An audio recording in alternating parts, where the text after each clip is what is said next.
सुशांत जी, आप शुरू से जागरूक विद्यार्थी में मेधावी विद्यार्थी रहे हैं और आपने संतुलन है उसके पीछे गणित की बहुत बड़ी भूमिका है। जो गणित का व्यक्ति होता है नाप तोड़ के बोलता है, जो बोलता है सार्थक बोलता है, क्या बोलना है वह भी जानता है, क्या लिखना है यह भी जानता है और जान मान के जो सोच लेता है और जब रखता है तो निश्चित रूप से नया प्रतिमान के रूप में उसका अभिव्यक्ति होगा। जगदीश बाबू पर जो आपने काम किया बहुत सराहनीय काम है। जगदीश बाबू एक ऐसे मनीषी हैं जो कि ज्ञापन में विश्वास नहीं करते, उठापटक में विश्वास नहीं करते, गोरख में विश्वास नहीं करते, मैनिपुलेशन में विश्वास नहीं करते।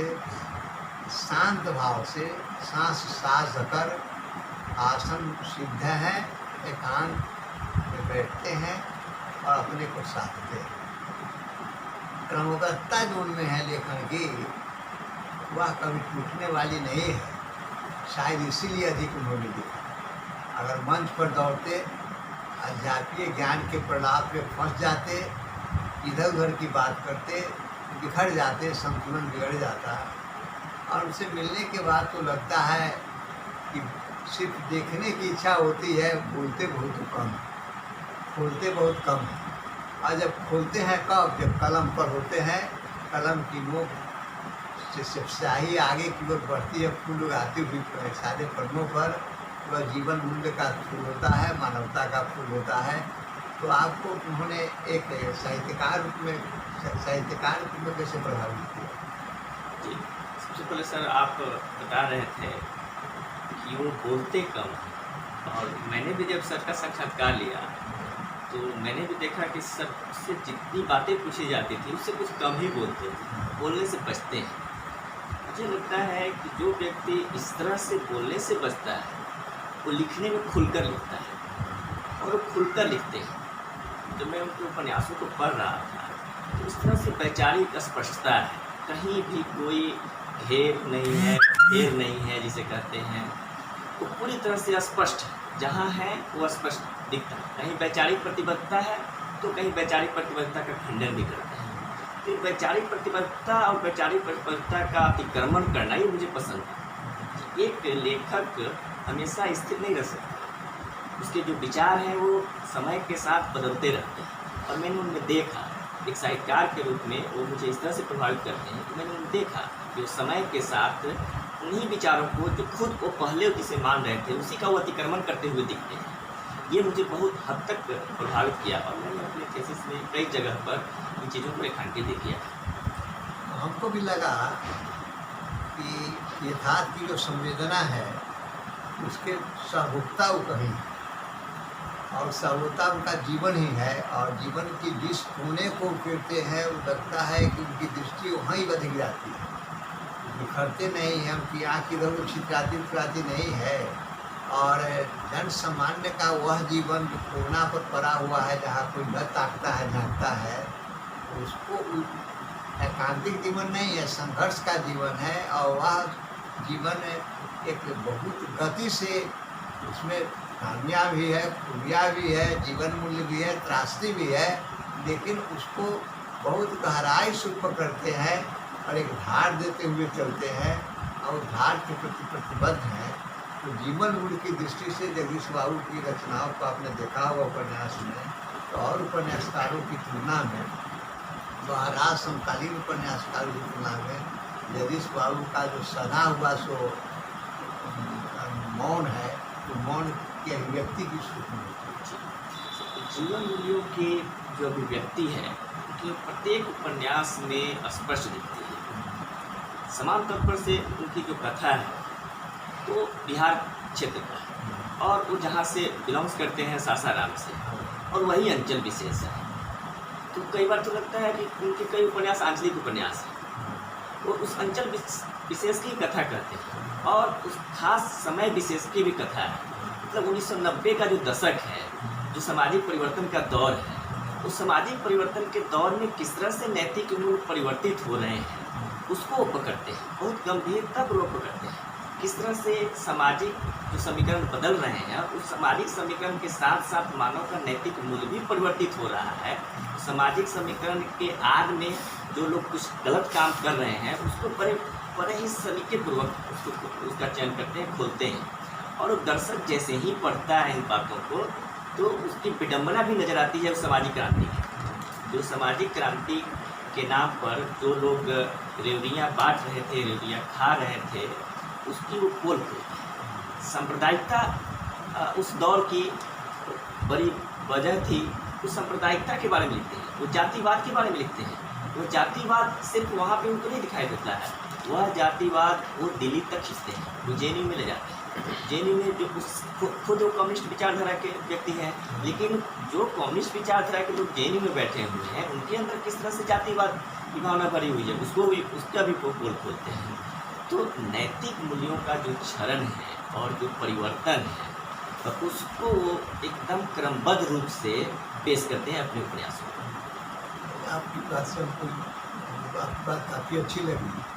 इसका में हमने भी अनुभव किया है कि प्रगतिशीलता के नाम पर तो हर तरह की प्रगतिशीलता होती है जीवन में की।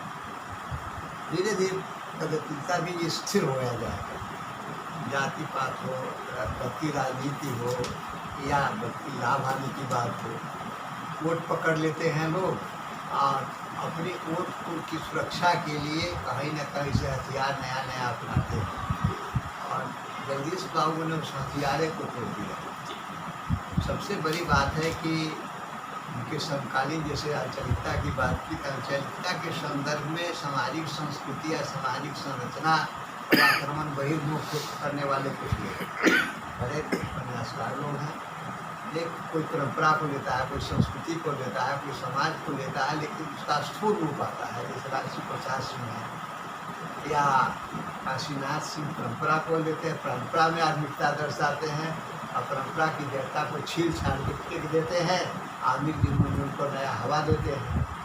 और सबसे व्यापकता गहराई रेणु में है और रेणु हर जगह पसरते हैं, फैलते हैं, सिकुड़ते हैं, लेकिन उसको दिशा देने के क्रम में उनके मनुष्य का वो जगा हुआ व्यक्तित्व है, वही कथाकार को बनाया जाता है। हम भी समझते हैं कि मुखर ना हम कर दी लोगों की तरह जगदीश बाबू सब चुप्पी साधे रहते हैं, लेकिन उनकी दृष्टि, उनकी चेतना और उनके भीतर की इच्छा शक्ति ज़मीन से जुड़ी हुई है और ज़मीन के यथार्थ को लेकर चलना पसंद करते हैं। शायद उनको आपने इसी को पसंद किया। जी बिल्कुल सर, आप सही कर रहे हैं। क्योंकि मैंने देखा कि जितनी कहानियाँ हैं, जितने उपन्यास हैं, वह उन्होंने आंखों देखी जो हालात हैं उसको बयां किया। और जिस तरह से रेणु अपने उपन्यासों में, अपनी कहानियों में, खास करके मैला आंचल में रेणु जिस तरह से जो ग्राम जो समाज है उस ग्राम समाज का आदर्शीकरण नहीं करते। उस ग्राम समाज में जहाँ जहाँ जो दरारें हैं उन दरारों पर फोकस करते हैं।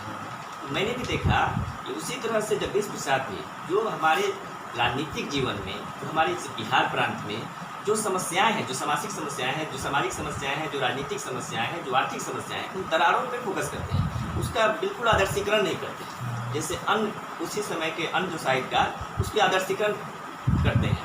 प्रेमचंद के यहाँ भी गाँव का आदर्शीकरण है, प्रस्तुत है, आदर्श स्वरूप प्रस्तुत करते हैं, लेकिन रेणु उसके दरारों पे फोकस करते हैं। ठीक उसी प्रकार से जगदीश बाबू भी यह जो समाज की स्थिति है उसके दरारों पे फोकस करते हैं, हमारा ध्यान आकर्षित करते हैं, ताकि वो समस्या हमारे साथ एक दर्शक के सामने, एक पाठक के सामने, श्रोता के सामने यह समस्या उजागर हो और उस समस्या का कोई समाधान निकले। सही बात। हमको ये लगता है आप बहुत आपकी रुचि फैली हुई है और फैली है। प्रेमचंद जी लिखा काफ़ी उन्होंने समाज की व्यापकता को भी रखा है, लेकिन उसमें है कि ये इतिहास का जो उनका बोध है, बोध को बहुत खींचते हैं और एक टाइप का इतिहास हो गया है। गांधी जी का संघर्ष हो, चाहे किसान आंदोलन का हो, या सामाजिक संरचना का हो, या साहूकारों का हो, शोषण का हो, दोहन का हो, श्रम का हो, मजदूरी का हो, उठता हुआ किसान मजदूर होता हुआ भी अभावी जीवन जी रहा है। जगदीश बाबू हमको लगता है कि कहीं न कहीं काम कुंठा से भी कहीं कहीं दृष्टि जाती है। काम कुंठा पर घर के भीतर जो विकार है मानसिक है, उस विकृति पर ही कम ज्ञान जुड़ा हुआ है। आपको क्या जी। लगता है? जब वो मैं उपन्यास पढ़ता हूँ उनका जो जेएनयू पे आधारित है, तो मुझे लगता है कि कहीं न कहीं वो समाज की हमारे समाज की जो मानसिकता है, उससे वो बाहर नहीं निकल पाते। लगभग समाज के मानसिकता के वो साथ हो जाते हैं। जिस तरह से समाज आज जो सोशल मीडिया पे आज का जो दौर है, जिस समय जिस तरह से जेएनयू को देखा जा रहा है, तो ठीक उसी नज़रिए से लगभग वो भी देखने का प्रयास करते हैं, जो कि बहुत ठीक नहीं है। मैंने अपने थीसिस में बात को लिखा भी है, रेखांकित भी किया है। ये जो उनकी दृष्टि है, यह समाज से प्रभावित है। हो सकता है ये उनकी भी दृष्टि हो, ये हो सकता है क्योंकि उनके जो लड़के हैं, तो मीर बाबू वहाँ पे शायद विद्यार्थी थे, तो कई बार गए हों और उसको देखे हों, और जो बात जो समाज में प्रचलित है जेएनयू के बारे में, वो बातें उन्होंने जो सुनी हो, वो चीज़ जाकर उन्होंने देख लिया और उसको रूढ़ कर लिया अपने दिमाग में, और वही बातें वो अपने उपन्यास में भी रख देते हैं, जो बहुत हद तक ठीक नहीं है। मैं भी मानता हूँ कि बहुत हद तक वो ठीक नहीं है, लेकिन वो उस समय अपने समाज में जो प्रचलित भावनाएं थी, उसी की अभिव्यक्ति है उनके उपन्यास में। सुजान जी, बात हमको लगता है कि जगदीश बाबू लेखक बहुत अच्छे हैं, लेकिन उससे बड़े अध्यापक भी हैं। अध्यापक होने के कारण लेखन कहीं कहीं बाधित होता है जगह पर। उसका गार्जियनशिप बेसी जगह रहता है, और गार्जियन की दृष्टि से देखता है समाज को, चाहे शिक्षा पद्धति हो तब, चाहे शिक्षा की प्रणाली हो तब, चाहे विश्वविद्यालयों के भीतर की विसंगतियाँ हो तब, चाहे सारी चीज़ें। लेकिन यह उनके भीतर की एक उदारता अलग है कि पूरे परिवार को उन्होंने शिक्षक ही बनाया। उनकी बेटियाँ जो हैं सब प्रोफेसर रहे, बड़े लड़के प्रोफेसर ही हैं, और मिहिर बाबू उच्च कोटि के मेधावी व्यक्तित्व हैं और बहुत अवसर विख्यात हैं, आइस करने वाले भी हैं, और अंग्रेजी के विद्वान माने हुए विज्ञान दृष्टि उनकी बहुत पहले है, दूर तक की है। जगदीश बाबू में एक विशेषता रही, इतने सदे हुए रचनाकार होते हुए भी उनका अध्यापक और अनुशासन न लेके चलता और परिवार सधा हुआ नहीं होता। बड़े लेखकों के साथ प्रेमचंद जी सौभाग्यशाली रहे कि उनके लिए भाई अमृत राय का तो सधा हुआ बेटा हुआ, और लेखन के रूप में जो लिखा कलम की सिपाही, वह दूसरा व्यक्ति न लिख सकता है। वह तो भारतीय समाज और संस्कृति और राजनीति का ज्ञान कोश प्रेमचंद की जिंदगी कर दिया। उस तरह से परिवार को इन्होंने भी बनाया, बने अपने बनने के क्रम में भी एक अभिजातीय संदर्भ के दर्द को लात मार करके सहजता के प्रवाह में विनम्रता को ढालते हुए वो व्यक्ति अपने को रूढ़ी उतना बना दिया, सिर्फ रचना कायम हो गया, रचनाकार कायम हो गया। पर तो लगता है, जैसे लगता है कि जो जन में भी रहकर जन से सदा रहे निर्लिप्त कमलता, विपदा के झंझाओं में भी सदा रहता रहे अमलसा। उनका व्यक्तित्व ऐसा ही लगता है, और यह सौभाग्य है कि उनके दोनों बेटे हों, और विशेषकर मिहिर बाबू उनकी रचना संरचना के प्रति इतनी रिजुता रखते हैं, इतनी ग्रहणशीलता रखते हैं, इतनी व्यवहारिक रखते हैं, और कोई मैनिपुलेशन में विश्वास नहीं करते हैं। वो यही विश्वास रखते हैं कि पिताजी स्वस्थ प्रसन्न हों, निरंतर लिखते रहें, सधे हुए लेखक के रूप में वे दृष्टि का विस्तार करते रहें, मानवता का कल्याण करते रहें, और साहित्य की गाड़ी को आगे बढ़ाकर नई पीढ़ी को कुछ ऐसी चीज़ दे जाएं जिससे एक नई दृष्टि दिशा मिले, देश की आत्मा काफ़ी पवित्र हो, और देश में शुद्धता आवे, राष्ट्र गौरवान्वित हो, वैश्विक चेतना के स्तर पर विश्व नागरिक के रूप में साहित्य का विकास हो। आपने उच्च स्तर से काम किया, और काफ़ी रूप से मैंने स्पष्टता आप में है, पारदर्शिता है, तर्क शक्ति है, मेधा भी है, और दृष्टि भी है, दिशा भी है। हम आपसे रिक्वेस्ट करेंगे कि अपने संपादकीय पुस्तक तो आ ही रही है, जगदीश बाबू के जीवन मूल्य से लेकर के आप अच्छी किताब दे रहे हैं। एक सब अपने संपादन में एक अच्छी पुस्तक आप संपादन की, जिसमें के नाटक भी हो, अंग्रेजी की जो 5-7 किताबें हैं, नाटक 5-7 हैं, कहानी की 7-8 किताबें हैं, फिर उपन्यास 7-8 हैं, सब मिला के हम 25-26 पुस्तकें 30 पुस्तकें आ जाएगी। उतना न बढ़ना हो, लेकिन हिंदी में जो चीज़ें हैं उसको एक जगह बांध दिया जाए और उसको एक किया जाए और उसका आज भव्य रूप से आयोजन किया जाए। पटना में हम आपकी रिक्वेस्ट करेंगे कि वहाँ आयोजन किया जाएगा ढंग से और उसका प्रसार हो, हिंदी का मान सम्मान बढ़ेगा। आप तो नई पीढ़ी के हैं, एक अच्छे अफसर हो करके आकर अध्यात्म को आपने स्वीकार किया। एक अनुशासित व्यक्ति, सदा हुआ व्यक्ति, एक अभिजात संदर्भ में जीने वाला व्यक्ति, औरदानी के रस शिव के साथ होकर के अध्यापक जीवन में तो बहुत लोग हैं, हर तरह के लोग हैं, विद्वान भी हैं, सारी चीज़ है, लेकिन शिव जी का बराते हो जाता है आज की शिक्षा पद्धति में, अध्यात्म की जो पद्धति है। लेकिन आप में जो रचना करने की शक्ति है और दृष्टि है, और उस समय आप रिसर्च करने आए, उस समय भी आपने नेट के विद्यार्थियों के सहयोग के लिए आपकी एक पुस्तक आई थी और आपके गाइड थे कल्याणी जी, बड़े सजगे व्यक्ति हैं, बहुत संतुलित है, जागरूक हैं, नई दृष्टि वाले हैं। और उन्होंने एक प्रति मीर बाबू यहाँ कमिश्नर थे, तो उनको हाथ में सौंपी थी और उन्होंने कहा कि हमको क्यों दे रहे हैं, ये तो विद्यार्थियों के लिए है। तो नहीं सर, एक आपको दे रहे हैं देखने के लिए थोड़ी, आपकी अलमीरा में रहेगी कि जो आदमी रिसर्च कर रहा है वो आदमी कितना जागरूक है, कितना तत्पर है, रिसर्च करते हुए उसकी दृष्टि देश के कल्याण की और नई पीढ़ी को दिशा देने की है। आज नेट अनिवार्य शर्त हो गया, अनिवार्य शर्त पर आध्यात्मिक जो प्राप्त कर रहे हैं सारी चीज़ें, उसके लिए गया हुआ तो मसाल का काम कर रहा है ना, ताकि आपकी गाइड की भी दूरदर्शिता थी, उसको हमें धन्यवाद देता हूँ।